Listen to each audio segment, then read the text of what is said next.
Welcome back to our enlightening Facebook Live series.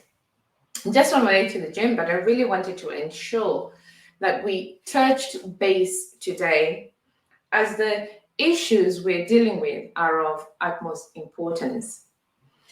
For those of you just joining us, if you've seen our previous videos, you will know that I was previously in teaching. And I was not just in teaching, but I was actually teaching in one of the top schools in the UK.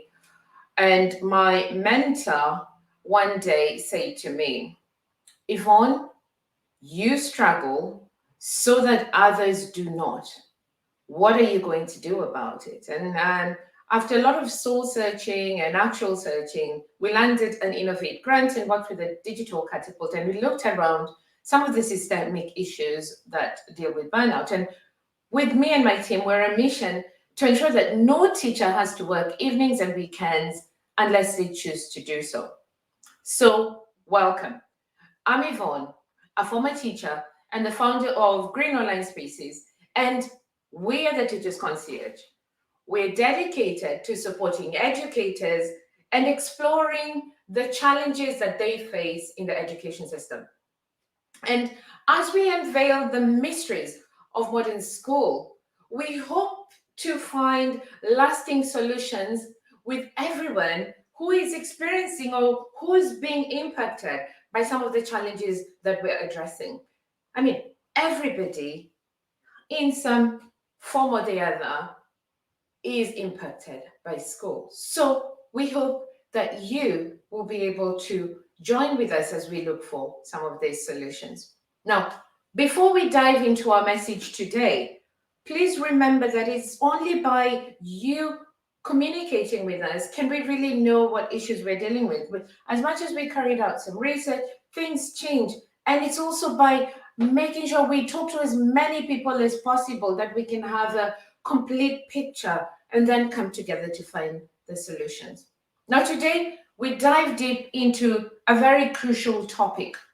We're identifying the schools that are most likely to experience burnout among staff and students.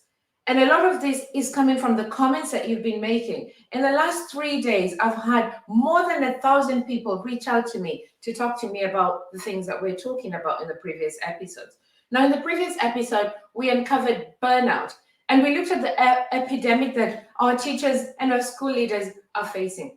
And now we want to shift the focus to the unique environment of our schools and look at the different factors that will contribute to staff and student burnout. And on this, we are continuing from our previous episode where we looked at the impact of burnout within schools and it being far-reaching, but also a group that is not usually discussed as we look at burnout. We have been looking at our leadership and some of the consequences of an overwhelmed and exhausted leadership on schools and the different factors that we can usually see that affect them. Now, as schools grapple with insufficient funding, our students are the ones bearing the brunt of it. Our students are experiencing fatigue, they have decreased academic performance, and emotional challenges that they have to deal with. This is an urgent call to action for us to be vigilant and supportive of our students' mental health. Some interesting statistics to look at. Studies show that 1 in 3 students usually will experience high levels of stress and anxiety due to academic pressures and inadequate resourcing. Just let's think about that. 1 in 3. This is a really high number. However, today, let's continue from our last episode. Let's shift our focus back to this group that is usually overlooked. Our leadership, our school leaders. As the pillars of our education system, they're carrying an immense responsibility to create a nurturing and supporting environment for students and for teachers. And it is with this in mind that we will examine 3 critical factors that influence which schools are most likely to experience burnout among their staff and students. A bit of a disclaimer here. We're not naming and shaming. We're just talking about some of the comments that have been coming in, and then from the research that we carried out, some of the observations we made. Schools that are not properly resourced and well-funded with ample resources to provide a supportive and enriching environment for both their teachers and students will usually experience burnout.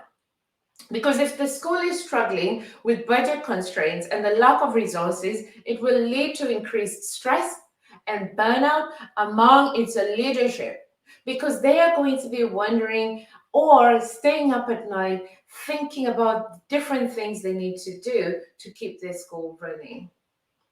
Studies have shown that teachers in schools with limited resources are 40% more likely to experience burnout compared to those in well-funded schools. And you will usually see this coming on because there will be what people have described as somewhat of a toxic environment because everybody is stressed out.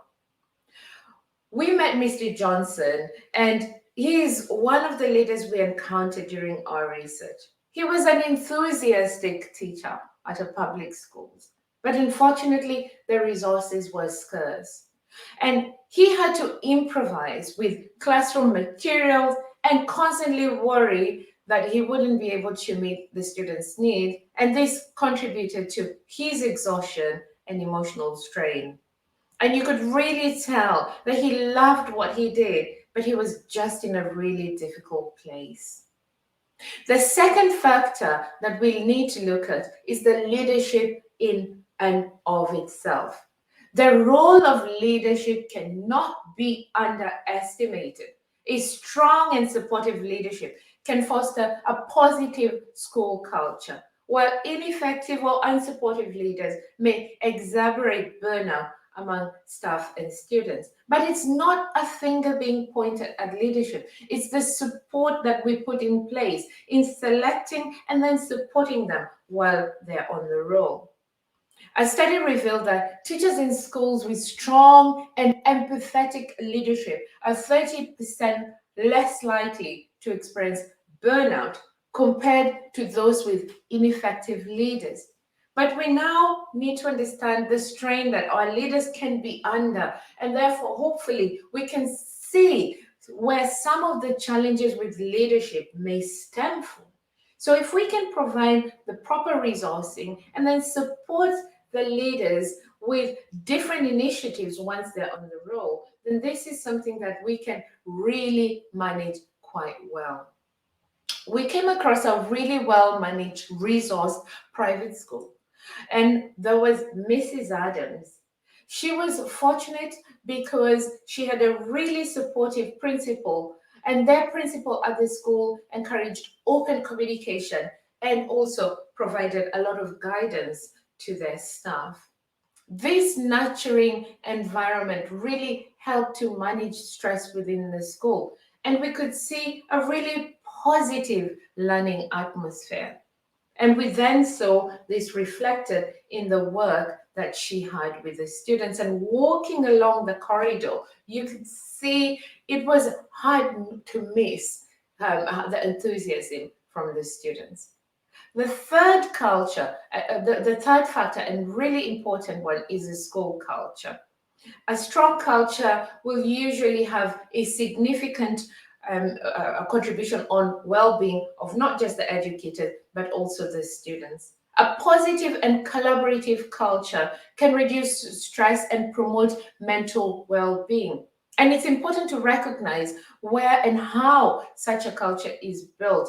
And we shall be looking at systemizing and resourcing later and how that will also work together with the culture in a lot more detail. Now, teachers in schools with a strong sense of community and support amongst their staff are more likely to experience 25% lower rates of burnout than those in schools lacking such a culture. In a close-knit charter school, we did some research. We came across Miss Ramirez. She thrived within a supportive community of fellow teachers, and the shared experiences and camaraderie acted as a buffer against burnout. This was because she was made to feel valued as an educator. And this was directly what she told us. But there's many studies that have been done to show the importance of a community support. And this, we realize, does not happen in isolation with all the other factors. So thank you to Deb for joining us today, because we've been able to explore three very crucial items that we will see in schools that are most likely to experience burnout. In the next episode, we'll be looking at teacher hostility and strikes coming from towards the teachers. We're going to be looking at all the different stakeholders that have been impacted by the strikes and the strain that it's placing on educators and schools. Let's address these hostilities and look at where they arise from. And let's work towards fostering understanding and supporting within our communities. As we conclude, I'd like to encourage you to share your insights and experiences in the comments as you have been doing, because it's your input that is fueling our mission to create a supportive community for educators and for students alike. Most importantly, I'd like to encourage you to prioritize your self-care and make sure to show you some much-deserved TLC today, because your well-being is essential in shaping the positive learning environment that we have in our schools. Thank you so much for your time. And until we meet, it's with gratitude I'd like to say goodbye.